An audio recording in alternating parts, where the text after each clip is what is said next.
আসসালামু আলাইকুম। সবাই কেমন আছেন? আশা করি সবাই ভালো আছেন। আমাদের দেশে দীর্ঘদিন ইন্টারনেট বন্ধ ছিল। দীর্ঘদিন ইন্টারনেট বন্ধ থাকার কারণে একেবারেই আমাদের জীবনযাত্রা প্রযুক্তিহীন হয়ে পড়ল। যেখানে আমরা প্রতিনিয়ত যে ইন্টারনেটের উপর নির্ভর, সেই দীর্ঘদিন আমরা ইন্টারনেট থেকে আমরা দূরে ছিলাম। যেন আমরা সেই আমাদের ৯০ দশকে চলে গেলাম। যাক, এই যে আমাদের ইন্টারনেট বন্ধ ছিল, এই ইন্টারনেট বন্ধ থাকার কারণে কাদের কাদের উপরে বেশি প্রভাব পড়েছে? যেমন আমি প্রথমে যদি বলি ব্যাংকিং। ব্যাংকিং ট্রানজ্যাকশনের জন্য ইন্টারনেট অত্যন্ত গুরুত্বপূর্ণ। দেশ-বিদেশে যেই টাকা-পয়সার যে লেনদেন, সেক্ষেত্রে ব্যাংকের ক্ষেত্রে ইন্টারনেট যে বন্ধ ছিল, সেটার জন্য মারাত্মক ধরনের প্রভাব পড়েছে। অনেকের টাকার দরকার ছিল। এমনও ছিল অনেকে এই সময়ের মধ্যে অনেকে টাকা পাঠিয়েছেন, যে ব্যাংকিং কার্যক্রম বন্ধ থাকার কারণে তারা যত তাদের টাকাটা তুলতে পারে নাই, তত তারা মারাত্মক ধরনের সমস্যার মধ্যে সম্মুখীন হয়েছেন। ২ নম্বরে যদি বলি যে ফ্রিল্যান্সার। আমাদের দেশে অনেকে ফ্রিল্যান্সিং করে। অবশ্যই ফ্রিল্যান্সাররা যে তাদের যেই অর্ডারগুলো, সেগুলো সাধারণত যেই চুক্তিভিত্তিক হয়ে থাকে, যে ওই তারিখের মধ্যে ডেলিভারি দিতে হয় কাজগুলো।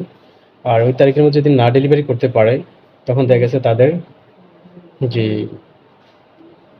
আইডির উপর মারাত্মক ধরনের প্রভাব পড়ে। অর্ডার তো ক্যান্সেল হয়, তারপর তার আইডি ডাউন হয়ে যায় এবং রিচ কমে যায়। অর্থাৎ তার জন্য এটা মারাত্মক খারাপ প্রভাব পড়ে। ৩ নম্বর হচ্ছে যে আমাদের মোবাইল ডেটা।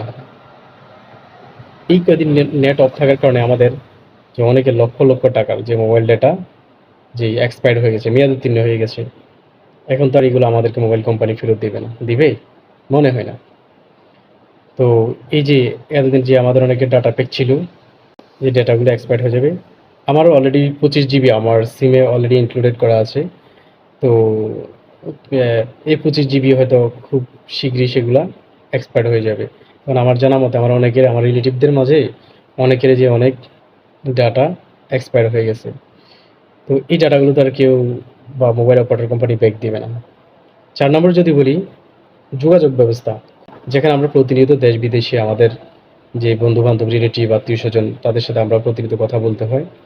সেই সেই জায়গার মধ্যেই আমরা দীর্ঘদিন তাদের সাথে যোগাযোগ করতে পারি না ইন্টারনেটের কারণে।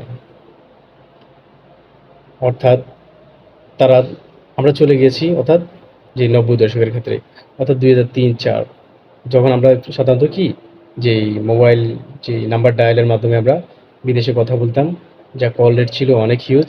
এখনও কল রেট অনেক হিউজ, বাট অত সহজলভ্য হয়ে গেছে আমাদের যে বর্তমানে স্মার্টফোন এবং ইন্টারনেটের যে উন্নত ইন্টারনেট ব্যবস্থার কারণে। তো পরিশেষে একটাই বলব যে আসলেই যে ইন্টারনেট বন্ধ থাকার কারণে আমাদের দেশ বা আমাদের যেই জীবনযাত্রার ব্যবস্থা অনেকটা পিছিয়ে গিয়েছে, শিক্ষাক্ষেত্র থেকে শুরু করে। যেটা হচ্ছে যে আমরা যখন যেই ২০০২ কি ৩ সাল বা ৪ সালের দিকে, তখন সাধারণত 2G ফোন ছিল, ঠিক আছে? আমরা নাম্বার ডায়ালের মাধ্যমে কথা বলতাম। কোনো এত আপডেট যেই ফোন ছিল না, এত আপডেট, এত অ্যাপ্লিকেশন ছিল না, এত আপডেট নেটওয়ার্ক ছিল না। এখন আমরা সেই ২০০৪-৫ সালের ২-৩-৪-৫ সালের দিকে আমরা চলে গেলাম।